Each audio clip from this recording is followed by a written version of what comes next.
Before we start the panel discussion and the dialogue and conversation that Margaret will have with you, I just wanted to give a quick background and talk a little bit about how this exhibition came about and give some acknowledgements to those who deserve it. All of you deserve it, but I can't thank everyone. But anyway, about a year ago, AVA was contacted by the New Hampshire Humanities Council about an exhibition opportunity if we could host a traveling exhibition offered by the Smithsonian Institution. It was called The Way We Worked, and would feature the history of work in America for the last 150 years. So, you know, it was such an obvious, wonderful opportunity for us, given the fact that we are located in this former factory building, where from 1859 to 1885, there was an amazing manufacturing plant of work clothes. So it couldn't really be a better site for an exhibition of this nature. When we first were asked, I hadn't, it came with long attachment and descriptions, and I didn't read through it. I just responded very quickly and said, is it possible for us to have some additional exhibition, so we can feature part of the history of the building and what goes on here now? And the answer was, in fact, that all of the places where this exhibition was traveling to in the United States, they were all required or encouraged to put on additional exhibitions that would, in fact, focus on the local history. So that's what we have done, both the history of the past and the history that is being made in the building today. Here where we are sitting, in addition to the Smithsonian exhibition, there is a display of historical photographs of work from 1960 and 70s from the Carter Overall factory building, and some wonderful photographs that were taken last fall by the photographer Jack Rowell of people who worked in the factory, and some of them were relatives of managers and owners of the former Carter Overall factory. But why we are here tonight, and that is what gives this exhibition a real depth, I feel, is the fact that the way we worked is juxtaposed with the exhibition in the two galleries adjacent to here that we are calling The Way We Work. And that's where you all come in, because we asked all of the artists who have studios in this wonderful building. We have 20 studios that are rented out to an absolutely amazing array of creative people.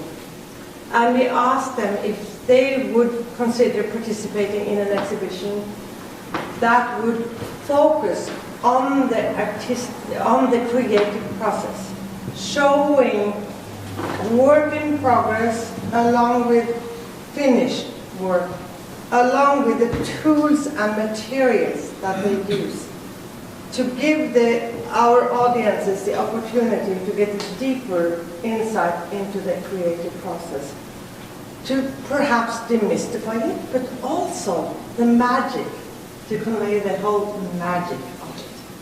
Because it certainly is not only about tools and materials. There is a lot of magic that goes into it as well.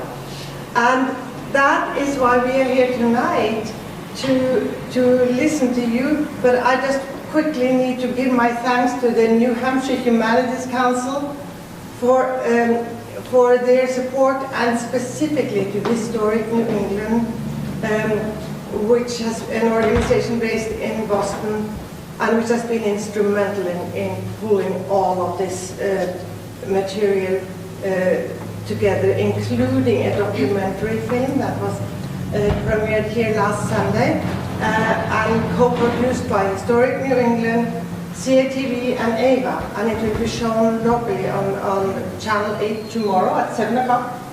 Don't miss it. And also on Sunday at 4:30. And we are supposed to get more copies because they're flying out of here. So with interviews by many other people here who worked in the factory. And then it continues over into the fact that even though the factory closed, the building continues to live and be a vibrant, provide a vibrant, contribute, I should say, in a very vibrant manner to the social and economic fabric in the community today. Thanks to all of you and thanks to everyone who comes to the building. So I just quickly want to say, you know, you are going to say your names and you have name tags on, but who is going to, Bill, are you going to see Carrie's name tag?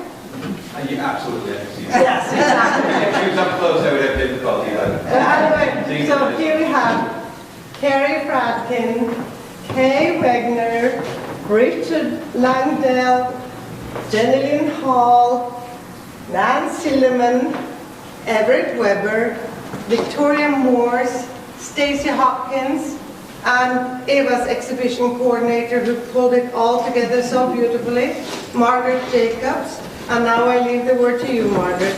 Thank you and welcome, and thank you so much for participating in the exhibition and in this panel.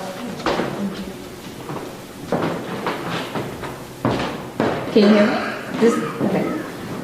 So what we're going to do is I'll ask everybody a few questions and we'll have a little discussion and then we'll open up to the audience if you guys have any questions, or you can always just jump in with questions if you like.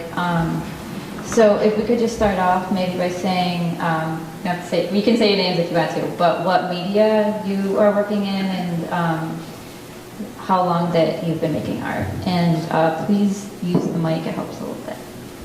With the camera. Hi, I'm Stacey Hopkins, and I'm a jeweler and metalsmith, and I predominantly work in silver and bronze, and I normally oxidize the metal. And I guess I've been working for about 12 years now. I'm Victoria. I work primarily with printmaking, and I'm currently technically still a student, so as a professional artist, I've been long. I guess I'd say decided to really pursue art as my career and passion about 5 years ago. Hi, I'm Everett Weber. I've been doing art literally, I guess, almost forever now. And started when I was 3 or 4 years of age with my mother handing me a hunk of soap and an old dull knife and saying, shut up and do this. So I started carving soap and then wood, and then later it became stone, and now I do stone carving and marble, alabaster, and soapstone. Also, along the way, I also do watercolor painting, which is really what I like to do best. And I think AVA is a wonderful place. I have not been in Lebanon forever, but ever since I've been here, it has been, the building has been here, of course, as the factory, and then when AVA took it over, it just became a wonderful place to be.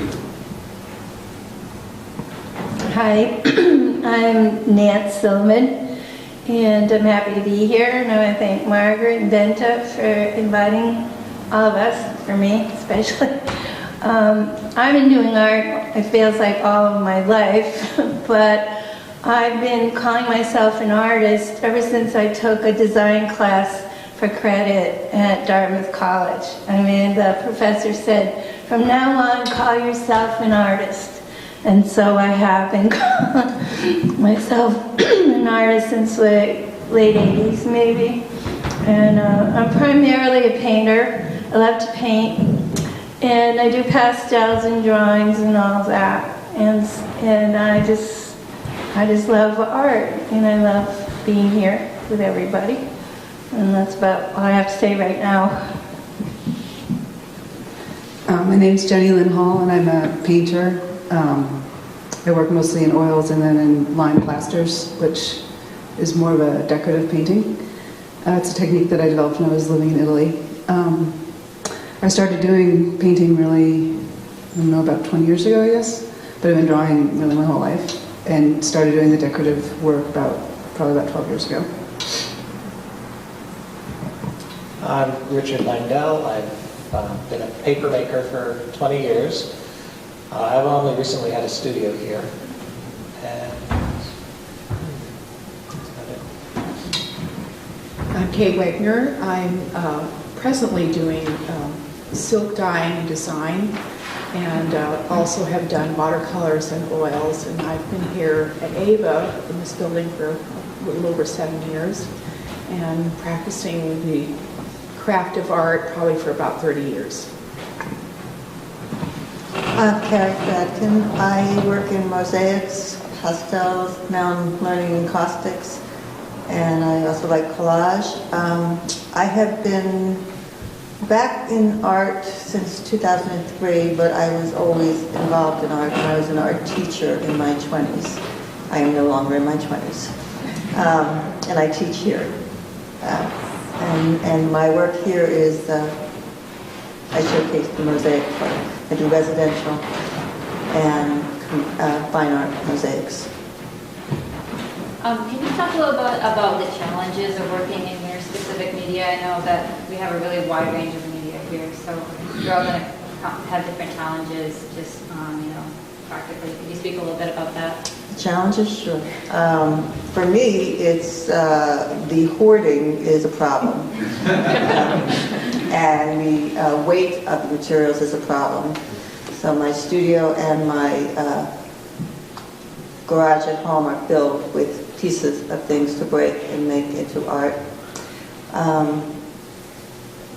Right now, the world of mosaics is exploding. Contemporary mosaics is really, really exploding with different ideas. Many, many good artists are doing wonderful, wonderful things. So the opportunities for exploration are endless.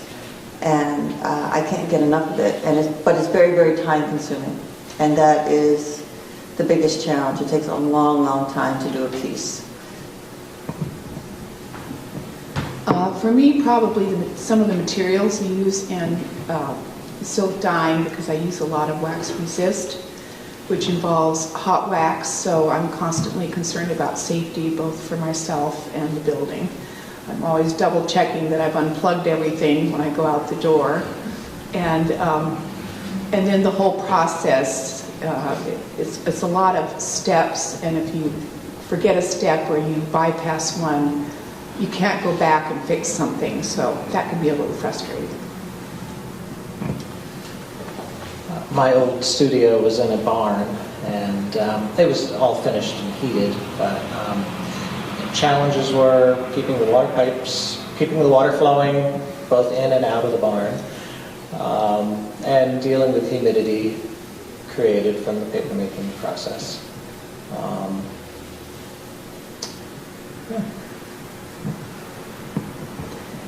Let me see. I guess with the decorative art that I do, because I started working in Italy and on a building and construction that's completely different than here, and they use a lot of masonry, and so the materials I use are specifically designed to go with that.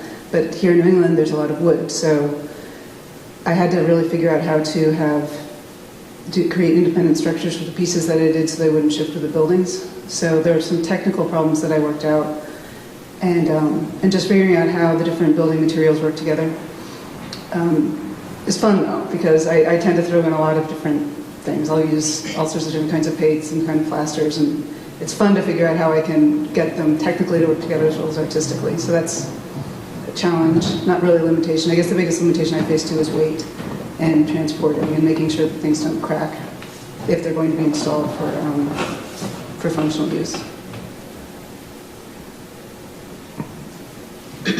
I think my biggest challenge, besides talking here tonight, is finding time to paint. I love to paint, and I have like 3 studios, one here, one in my gallery in Windsor, and one at home. And to find the time to paint. And right now we're doing Artist's Way. It's a book by Julia Cameron, and I have a few artists coming over, and you're welcome to come over in the gallery on Tuesdays between 6 and 7. It's actually helping me too, and it's 12 weeks, and if you have a creative block, which I'm beginning to think I have, but I think it's mostly time. Make the time when you have a busy life to paint.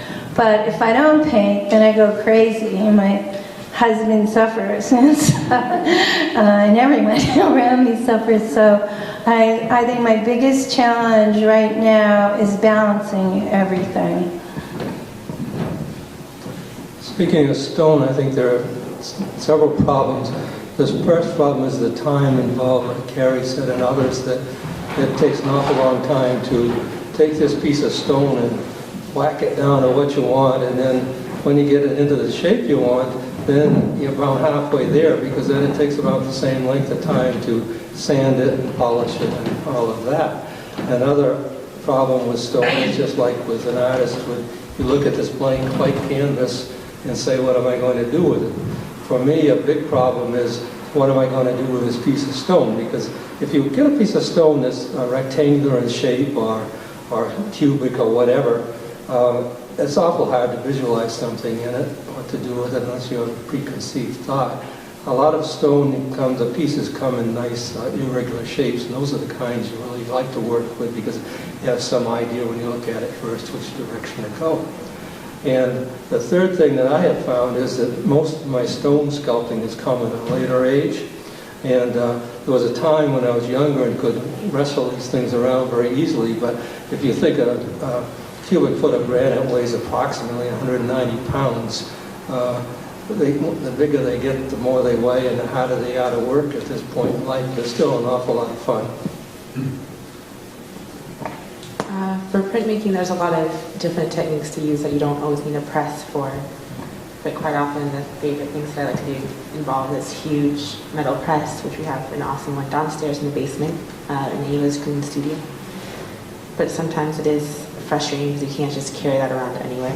Like I imagine a piano player, they can't just play the piano wherever unless there is that huge piano.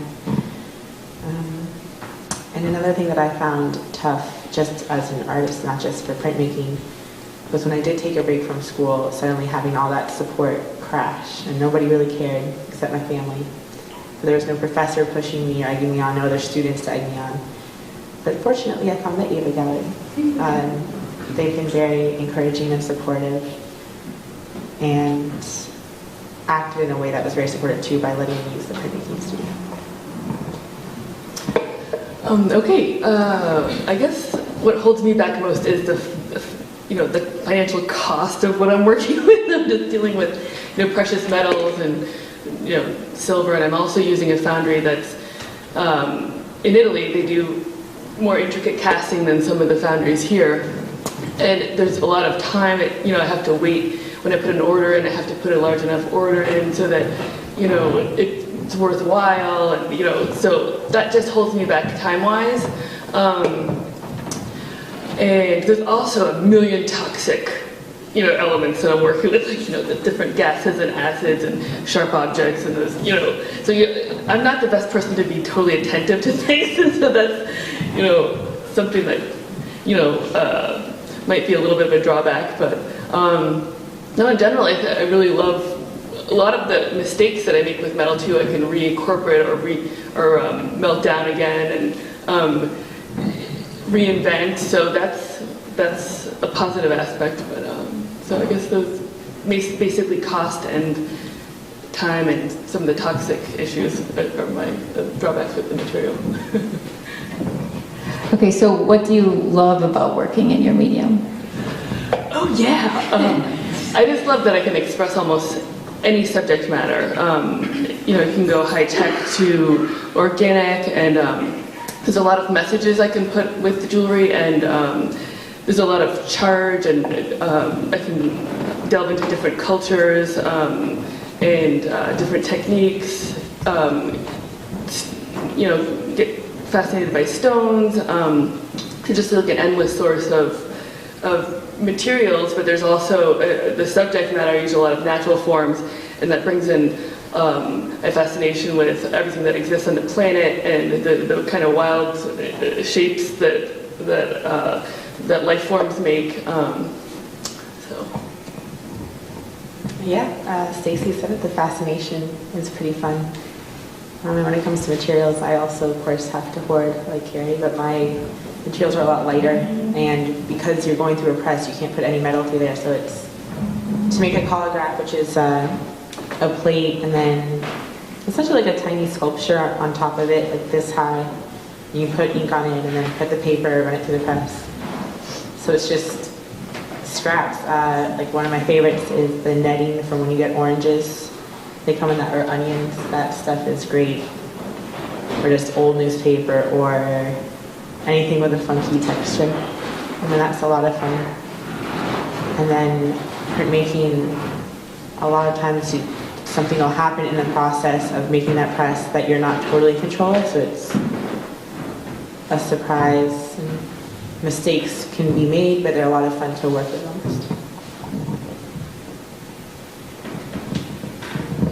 I guess it's all fun. I find a great satisfaction in this process of creating something. Always like doing things with my hands. And I guess the less I have to think about it, the better. If I can just go ahead and do it, it comes automatically from somewhere, inspirationally. That's wonderful. But it is a lot of fun. And with stone, it's you can start with whatever you want to as far as creation goes, but all of a sudden when you're working along there comes this little blip, and 6 times the amount of stone you wanted to take off is on the floor, so you sort of readjust and you keep going, but you end up with a product that you can be very proud of, and I'm very happy to be part of that process.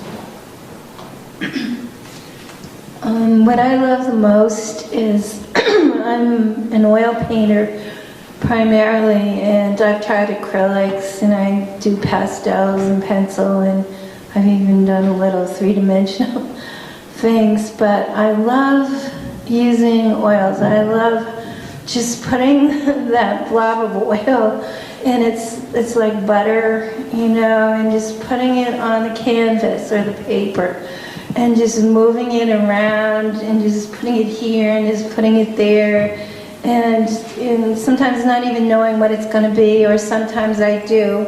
I have a still life or something in front of me. But what I really, really love is just moving it around with my brush. I mean, it's not exactly like that with acrylic because it dries so fast, you know, and it's there, and but with oil you can just, you know, leave it, come back, it's still wet. That can be a drawback sometimes if you're in an exhibition, you have to hang your paintings and they're still wet, which has happened actually. But that's what I really like the most, besides the creative process. I guess I really love the experimenting with different materials. I use a lot of powdered pigments and powdered marble powder and different materials, and just creating different textures. Some are a lot more gritty than others, and carving into them and putting transparencies over them. So I really like that experimentation, and I'm also really interested in the idea that art can have a function, that it can be part of everyday life. It just doesn't have to be something on the wall that you look at, that actually can be a wall or a floor or a mural that and can reflect the space that it's in. And just become part of the space. So that just breaking down that form and function, that interests me a lot. Yeah, I really liked working with paper. I love mixing colors, being able to have someone send you a color and needing to match that to translate that color into 10 trash barrels full of cotton pulp, and know what the color is when it's wet, and then what it's going to be like a couple days later when it's dry. That was always fun. I like there's so many different directions you can go in when you're a paper maker. You can make paper. You can focus on conservation papers or papers for book arts, or in my case, wedding invitation papers. Or you could be producing paper castings for the arts community, reproducing other artists' work.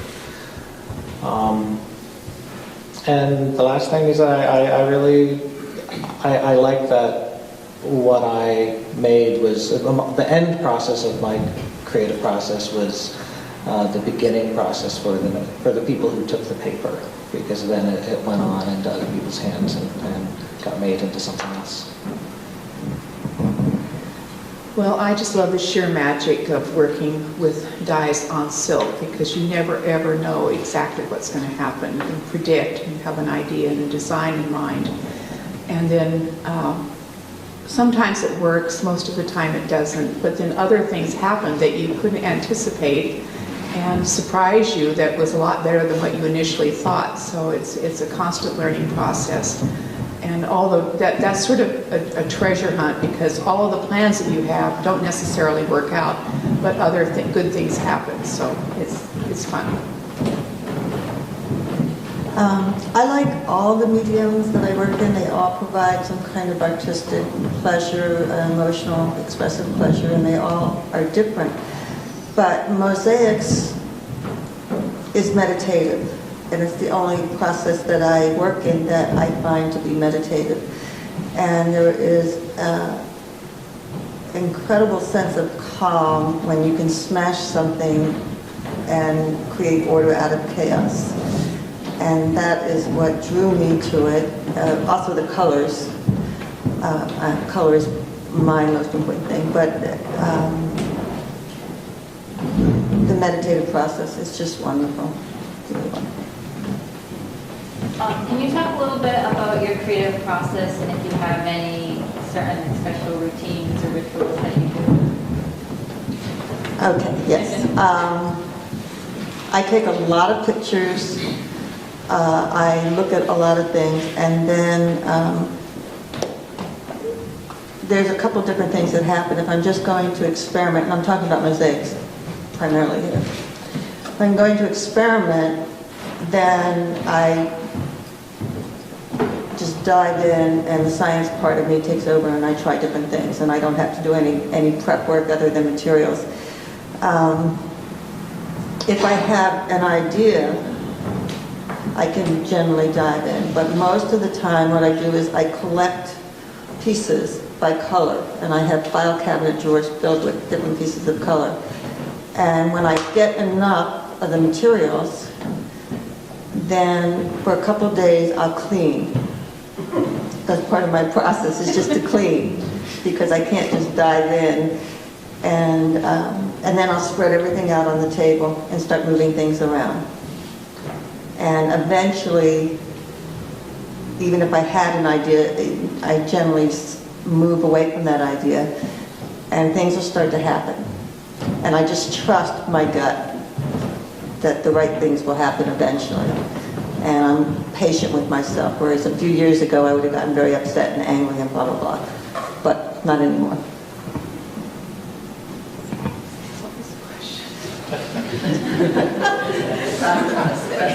Sorry.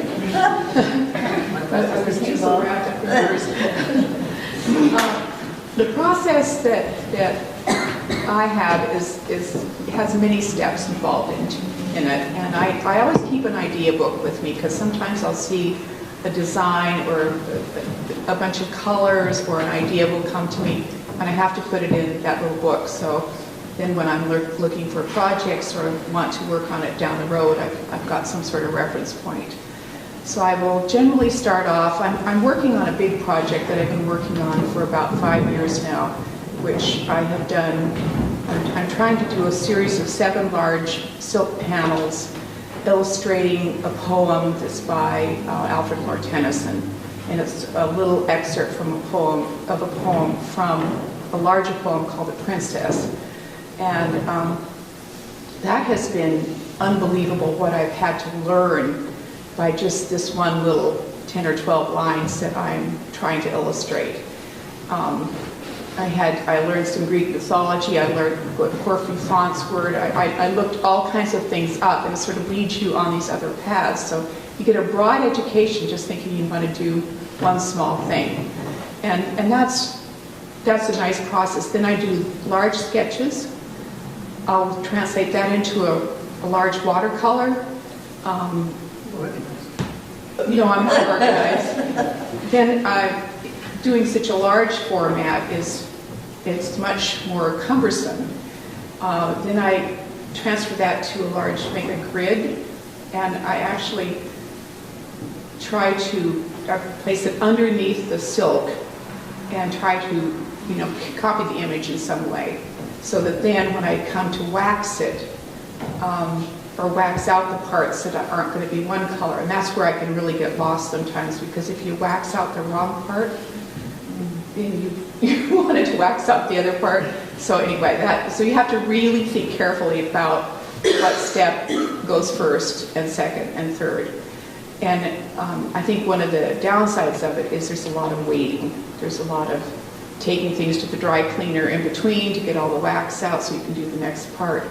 But I'm still not done with that project, and who knows if I'll get it done. I can't remember exactly what the question was about the process, but I too like the meditative nature of my craft and the cyclical, rhythmic nature of it. You're doing each step 100 times, and it's a dance, and you get into the rhythm, and it's great. I love that.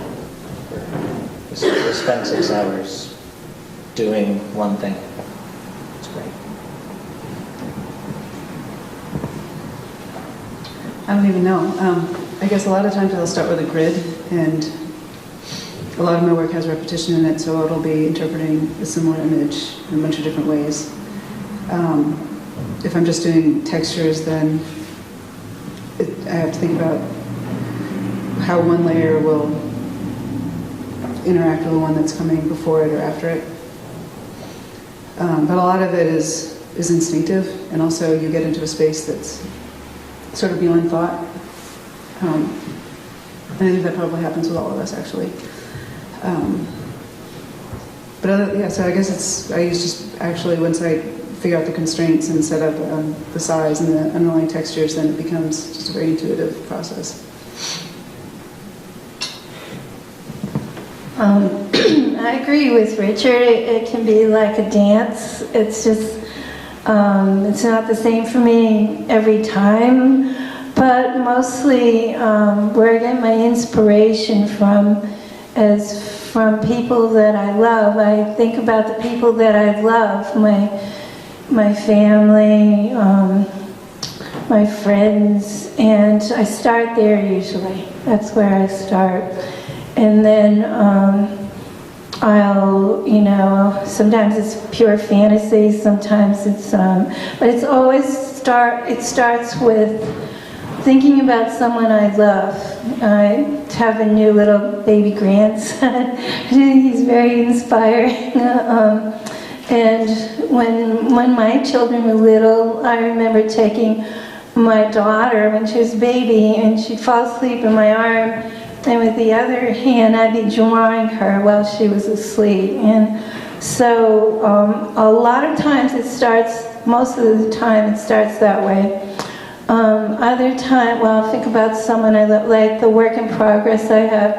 I got a pile of presents from one of my friends, and I needed something to put in the show, so I piled them all up, and I was thinking of that person, and while I was thinking of that person, I started drawing furiously, and that's how. Other times, I have a deadline, and that's what inspires me.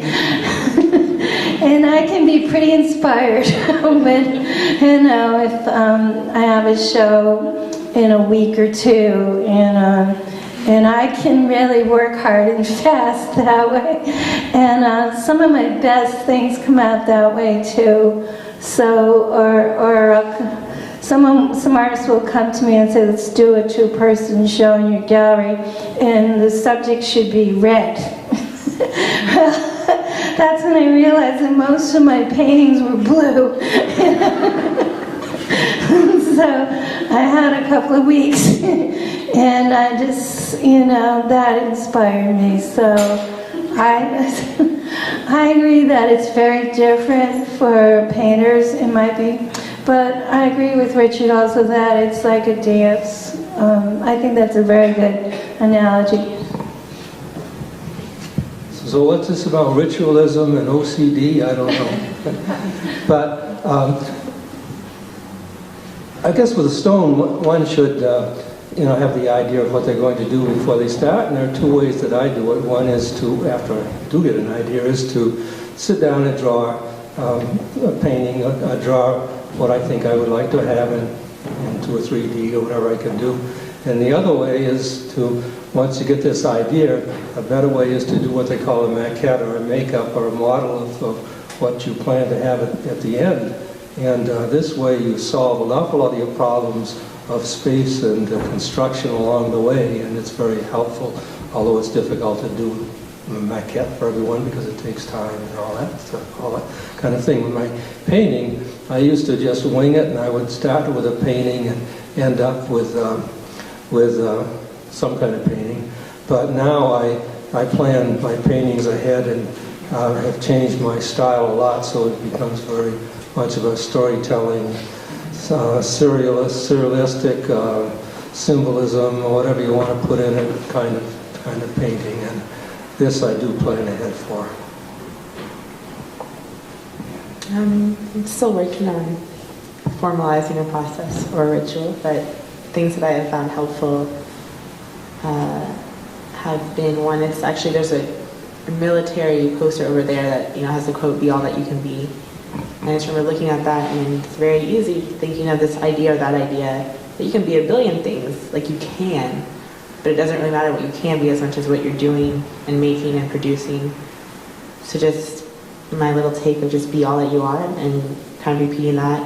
And I find certain quotes very helpful, just Picasso, inspiration will find you only when you're working. And just kind of reminding myself that I can do so many things inside my head, and it doesn't matter. I just need to stop thinking and just do it, like you had mentioned earlier. Start working with my hands. And also, a big problem for me is self-doubt. And just wondering, like, oh, is it, getting to a certain point where I don't want to go further because I'm not sure if it's worth it. And that is probably the biggest hindrance to my creative process. So I imagine myself as a kid when I didn't care. And I didn't care what other people thought, and I just did it. I was lucky my parents let me draw on the wall a lot. So our house was full of my, 3.5 feet high murals all over the place. But I never ever cared if they were okay with it, if they liked it, if they didn't like it. And of course they did, but it just never bothered me. I'm trying to recapture that. And maybe one day I'll figure out what happened, or what happens to adults and why they suddenly doubt themselves more. But kind of just, recapturing that. My response is just never become one. Well, I guess most of my inspiration processes, or where I get my ideas from, is completely random. I mean, sometimes traveling really helps. Definitely looking at nature. Sometimes other magazines, poetry. It's totally varied. I have no idea when I'm just going to be like, oh, I got an idea. And, so the notebook, writing things down, like keeping. Oh yeah, another one is right before I go to bed. There's like a billion. Like it's like, oh yeah, another one. And so I definitely keep a notebook by my bed and like jot things down. And sometimes I just see things. I'll just be like, oh, well, that's a great form. Or and other times I actually cast stuff when I don't even know what I'm going to do with them. I just think that they're interesting shapes, and then I'm like, I just know that's an incredible shape, and then I'll just cast it, and then later I'll just throw it all together. It'll be in total disarray in my bench, and then I'll see, I'm like, oh, that looks incredible next to that thing that was randomly placed there. And so sometimes just the chaos of things, or being able to move things around without having a totally fixed idea of what's going to become of it helps me too. So there's a lot of different ways. I mean, sometimes I go into something with a completely precise idea, and other times it's you make something, you assemble something out of the parts. And then other times I have a really strong message that I want to convey, either with nature or with something that I have to convey it, and I just work on it until the pieces are strong enough. So what ideas are you currently exploring in your work, and in what direction is your work headed? So I've just started to do a bunch of pieces with natural history museums, and I really would, my next project, I haven't had time to do this formally yet, but I really want to focus on some endangered species and make collections for them, and maybe work with, potentially have this go like a traveling exhibition where, if the pieces sell, then that contributes to the environment of the endangered species somehow, just raise awareness of them. But I'm just kind of fascinated on rare animals, and that's what I'd like to do next. It's trying to, I guess like all of us, having a lot of ideas and trying to focus, and starting with myself, my face and my hands, especially the hands. Just always found it fascinating how the creases in your hands, the veins in your body, just all of those, how they connect with the way rivers are set up. If you look at a big picture of the United States or any country and you see all the rivers, and that pattern is just similar to the branches, and etc. And just looking at those patterns and textures. Wow.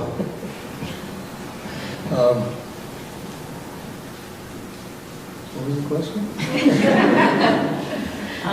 What ideas are you currently working on? I started out painting and all this stuff with all of the required things like landscapes and still lifes, and I can't even remember all the different categories, but now I do figurative work, and my figurative work is various from reality to more stylistic, and perhaps, I would like to head toward abstraction eventually. I also am a believer at this point in life that one should be, that's not a correct thing to say.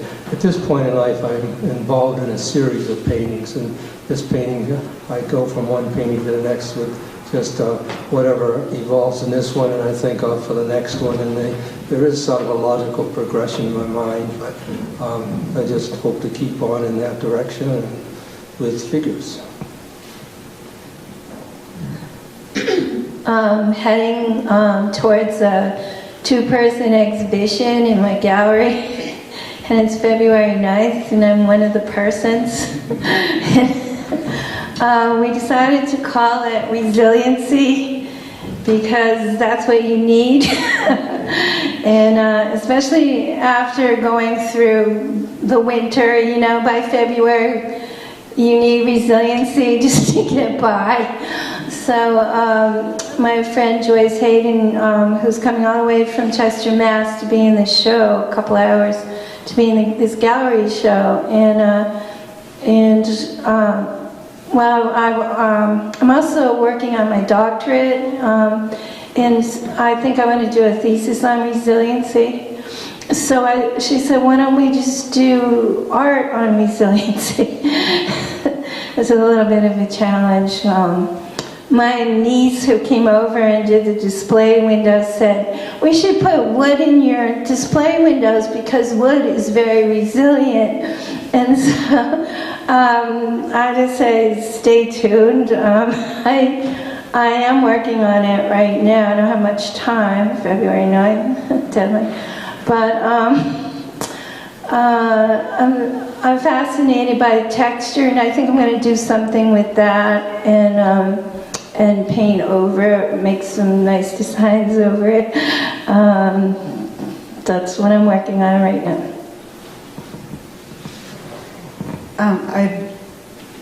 The floors that I've done in the past have been directly on the floors, and for a while I've been wanting to do sort of a continuous surface look, but divided up into different large tiles.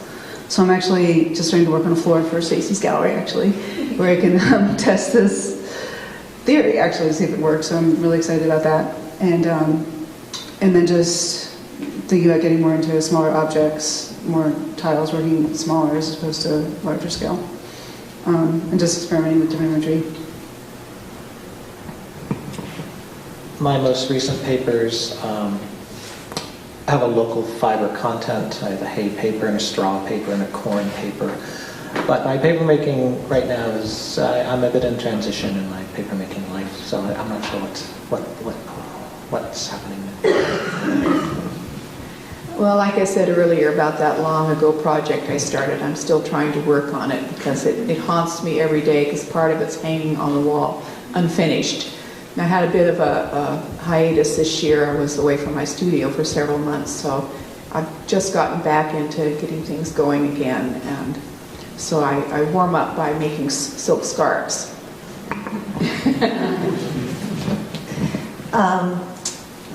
This year I decided, I'm turning 60 in a couple of weeks, and I generally work big and I get very little done. So I am cutting up 6x6 squares. I've got more than 100 cut up, but my goal is to have 60 that I am happy with. I am doing it in all three mediums, encaustics, mosaics, collage, and pastels. And I have different themes. One of the things that I have been working with the past year or two is my mother has Alzheimer's. I have a chronic illness, and there's a lot of imagery about the Alzheimer's in my work that I'm helping me deal with that. With the color, I'm going to be doing a ton of color experiments with the different media. But ultimately, what I would like is each piece to stand on its own, and then all the mosaic pieces to be able to stand together as a composition, but be interchangeable by the viewer. So there's a technical part I have to figure out how to, like a quilt, but the viewer can take a piece out and put it somewhere else and rearrange it, and hopefully it will look good no matter how that's done. So that's my challenge. Does anybody have any questions in the audience? Okay, so I have one last question. What's the best piece of advice you've ever been given? Just try it. Don't care what other people think. You have to love it yourself. And this is very hard to do because if somebody critiques, I mean, it's important to get critiqued, but then don't do it just to please the critics. You have to like it yourself. So that was my best advice. Keep moving or you get stuck. Yeah, just try to eliminate fear from the work. I agree with all of them. Everything they said, I agree with. I'm sorry not to be original, but I think they're right. I think you can't worry about people criticizing you because there's a million of them out there in every variation. You can be your own worst critic, you know. And and you don't want to get stuck. You got to keep moving. And I agree. I think they're right, all of these people.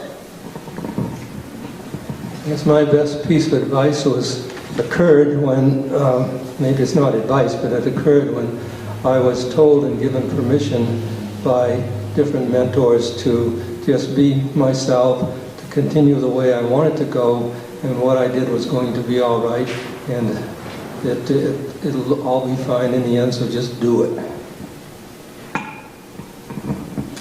Very similar, just do it and just get it done, which is actually from Justin, who is involved with AVA. Just get it done.